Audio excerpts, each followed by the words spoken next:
Sudah ambil karcis parkir, tapi tidak dapat tempat parkir. Tapi Anda harus tetap membayarnya. Atau mencari tempat parkir yang kosong terlalu membuang waktu Anda. Smart Indoor Car Parking System. Smart Indoor Car Parking System hadir sebagai solusi untuk menjawab permasalahan-permasalahan di atas. Sistem ini merupakan sistem parkir indoor untuk mobil dengan penerapan otomasi.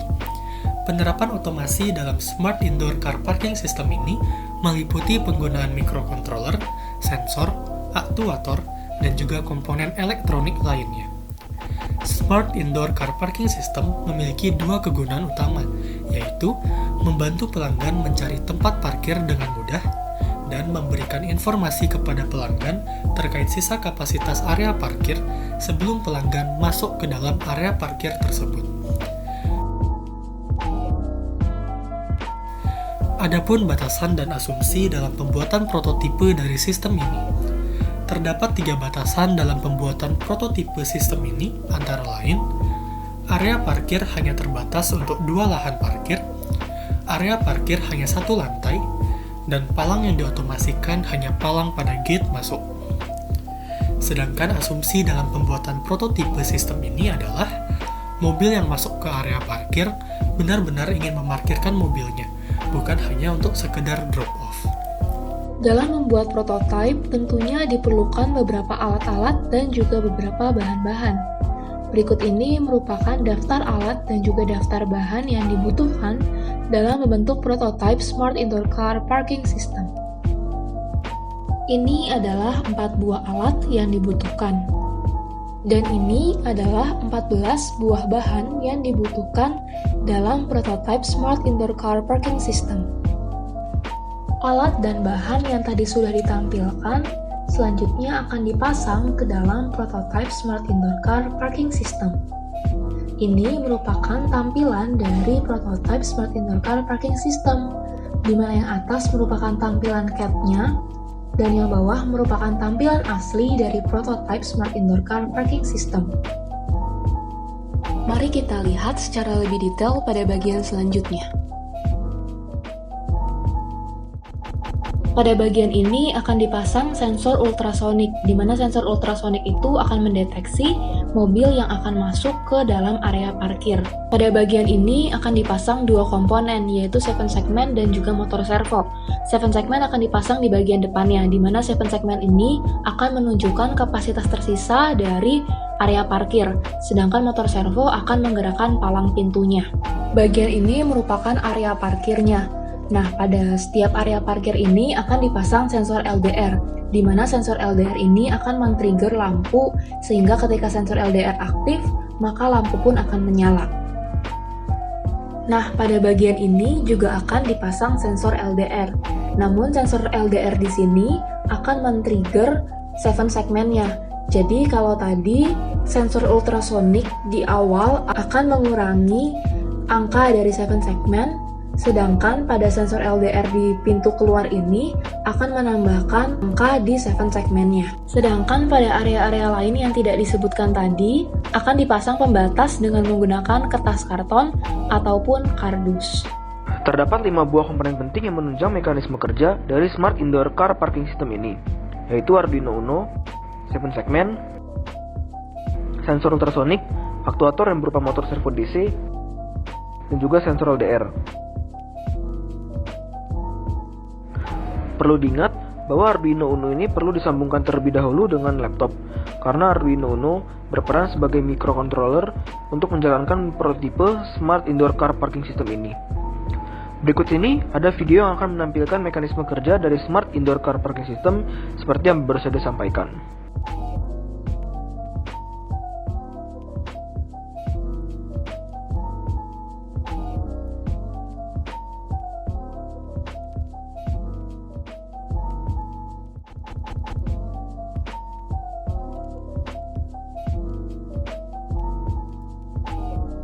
Pada Smart Indoor Car Parking System ini, digunakan palang otomatis yang akan membuka ketika masih terdapat slot pada tempat parkir. Informasi terkait ada atau tidaknya slot ini terlihat pada nilai 7 segmen. Untuk men-trigger nilai 7 segmen, digunakan sensor ultrasonik pada bagian bawah permukaan jalan untuk mendeteksi ada atau tidaknya mobil yang masuk. Sensor ultrasonik ini terdapat 2 buah, di mana terdapat sebelum palang otomatis dan setelah palang otomatis. Gunanya adalah agar dapat membuat sensor ultrasonik yang kedua dapat mendeteksi mobil ketika sensor ultrasonik yang pertama sudah terlebih dahulu mendeteksi adanya mobil yang masuk ke tempat parkir. Ketika kedua sensor ultrasonik ini telah mendeteksi mobil yang masuk, kedua sensor ultrasonik ini akan memberikan informasi kepada 7 segmen. Informasi yang diterima 7 segmen akan membuat nilai 7 segmen berkurang 1, yang artinya slot tempat parkir telah berkurang 1. Perlu diingat bahwa pada prototipe yang dibuat hanya terdapat 2 buah lahan parkir, sehingga nilai maksimum dari 7 segmen adalah 2. 7 segmen ini nantinya juga akan men-trigger aktuator yang berupa motor servo DC ketika sudah tidak terdapat lahan parkir yang kosong. Hal ini akan membuat nilai 7 segmen menjadi 0 dan akan membuat motor servo DC menggerakkan palang otomatis untuk menutup. Di setiap lahan parkir pada Smart Indoor Car Parking System ini, terdapat sensor LDR di bagian lantai lahan parkir yang akan mendeteksi ada atau tidaknya mobil yang sedang terparkir. Ketika sensor LDR ini mendeteksi ada mobil di atasnya, maka sensor LDR ini akan men-trigger lampu di bagian lahan parkir.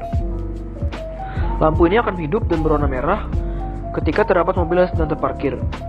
Sebaliknya, jika tidak ada mobil yang terparkir, lampu akan mati.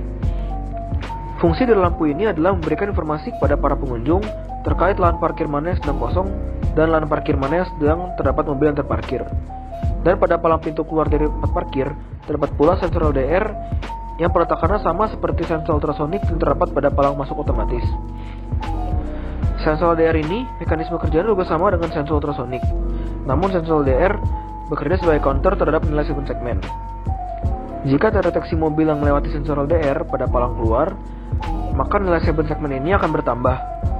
Jika nilai 7 segmen sedang 0 dan palang otomatis sedang tertutup, maka palang otomatis akan terbuka jika terdapat mobil yang baru saja keluar dari tempat parkir. Masuk ke dalam logika pemrograman, di mana terdapat 2 subsistem, yaitu subsistem logika pemrograman untuk menandakan lahan parkir sudah terisi, dan subsistem untuk memberikan informasi terkait dengan kapasitas lahan parkir yang tersedia. Logika pemrograman ini dipakai dalam menandakan lahan parkir sudah terisi, yaitu ketika sensor LDR pada lahan parkir tersebut membaca nilai kurang dari 10, yang menandakan kondisi sekitar sensor itu gelap, maka lampu LED pada lahan parkir tersebut akan menyala. Tapi ketika sensor LDR pada lahan parkir tersebut membaca nilai selain kurang dari 10 yang menandakan kondisi sekitar sensor itu terang, maka lampu LED pada lahan parkir tersebut akan mati. Selanjutnya beralih ke logika pemrograman untuk memberikan informasi terkait dengan kapasitas lahan parkir yang tersedia. Dibuat beberapa variabel, yaitu variabel jumlah A, B, C, dan D. Variabel jumlah akan diberi nilai 2 di awal, di mana variabel tersebut menunjukkan kapasitas tersedia pada tempat parkir. Variabel A, B, C, dan D akan diberikan nilai awal sebesar 0. Oke, beralih ke sensor ultrasonik A dan B. Sensor ultrasonik A akan terus menerus diaktifkan ketika terdapat objek yang berjarak kurang dari 15 cm di atas sensor ultrasonik A, maka variabel A akan bernilai 1. Dan ketika nilai variabel A bernilai 1, maka sensor ultrasonik B akan diaktifkan. Dan ketika nilai variabel A tidak bernilai 1, maka sensor ultrasonik B tidak diaktifkan. Ketika terdapat objek yang berjarak kurang dari 15 cm di atas sensor ultrasonik B, maka variabel B akan bernilai 1. Ketika nilai variabel A dan B bernilai 1, maka nilai variabel jumlah akan berkurang 1. Dan seketika itu juga nilai dari variabel A dan B kembali ke nilai semula, yaitu 0. Sama halnya dengan sensor ultrasonik, cara kerja sensor LDR dengan variabel C dan D itu pun sama. Sensor LDR C akan terus-menerus diaktifkan. Ketika pembacaan nilai LDR C kurang dari 10, maka variabel C akan bernilai 1. Ketika nilai variabel C bernilai 1, maka sensor LDR D akan diaktifkan. Dan ketika variabel C tidak bernilai 1, maka sensor LDR D tidak diaktifkan. Ketika pembacaan nilai LDR D itu kurang dari 10, maka variabel D akan bernilai 1. Ketika nilai variabel C dan D itu bernilai 1, maka nilai variabel jumlah akan bertambah 1. Dan seketika itu juga, variabel C dan D kembali ke nilai 0. Ketika variabel jumlah bernilai 0, maka palang yang digerakkan motor servo akan menutup. Selain itu, palang akan terbuka. Maka dari itu, diperlukan coding supaya nilai variabel jumlah tidak kurang dari 0 dan tidak lebih dari 2. Selanjutnya, nilai variabel jumlah itu akan ditampilkan pada 7 segmen. Selanjutnya, masuk ke dalam rangkaian Arduino. Pada rangkaian ini terdapat beberapa komponen di dalamnya, yaitu 2 buah sensor ultrasonik, 4 buah sensor LDR, 2 buah lampu LED, sebuah motor servo, dan sebuah 7 segmen. Terdapat komponen yang membutuhkan resistor untuk mengalirkan aliran listriknya menuju ground, yaitu komponen sensor LDR, lampu LED, dan 7 segmen. Sedangkan sisanya tidak membutuhkan resistor. 7 segmen akan dihubungkan pada pin digital 2 sampai dengan 8. Sensor ultrasonik 1 yang ditempatkan pada sebelum palang masuk akan dihubungkan ke pin digital 9 dan 10. Dan sensor ultrasonik 2 yang ditempatkan setelah palang masuk akan dihubungkan ke pin digital 11 dan 12. Lalu pin digital 13 akan dihubungkan untuk motor servo. Sensor LDR yang digunakan untuk mengupdate penambahan kapasitas tersedia dihubungkan ke pin analog A0 dan A1, di mana pin A0 dihubungkan ke sensor LDR yang diletakkan sebelum palang pintu keluar, sedangkan pin A1 dihubungkan ke sensor LDR yang diletakkan setelah palang pintu keluar. Selanjutnya, lampu LED akan dihubungkan ke pin analog A4 dan A5, di mana seharusnya lampu LED ini dihubungkan ke pin digital. Akan tetapi, pin digital itu sudah terisi penuh semuanya. Maka dari itu, lampu LED akan dihubungkan ke pin analog sebagai penggantinya. Selanjutnya, sensor LDR yang digunakan untuk menyalakan lampu LED pada pin A4 akan dihubungkan ke pin analog A2. Sedangkan sensor LDR yang digunakan untuk menyalakan lampu LED pada pin A5 akan dihubungkan ke pin analog A3. Berikutnya adalah kelebihan dan kekurangan Smart Indoor Car Parking System. Kelebihannya, yang pertama, apakah Anda sulit mencari parkir? Dengan Smart Indoor Car Parking System, setiap lahan parkir mendapat lampu yang akan menyala warna merah ketika terdapat kendaraan yang mengisi pada lahan parkir tersebut, sehingga memudahkan pelanggan untuk mencari tempat parkir yang masih kosong dengan melihat lampu yang tidak menyala. Kemudian kelebihan yang kedua adalah dengan Smart Indoor Car Parking System dapat membantu pelanggan untuk mengetahui kapasitas tersedia dari jumlah lahan parkir yang terdapat di tempat parkir tersebut, sehingga tidak lagi akan terdapat masalah seperti penuhnya tempat parkir dan harus tetap membayar akhir. Kemudian kelemahan pertama adalah untuk sementara ini masih belum dapat untuk mengakomodasikan suatu antrian pada saat masuk kendaraan.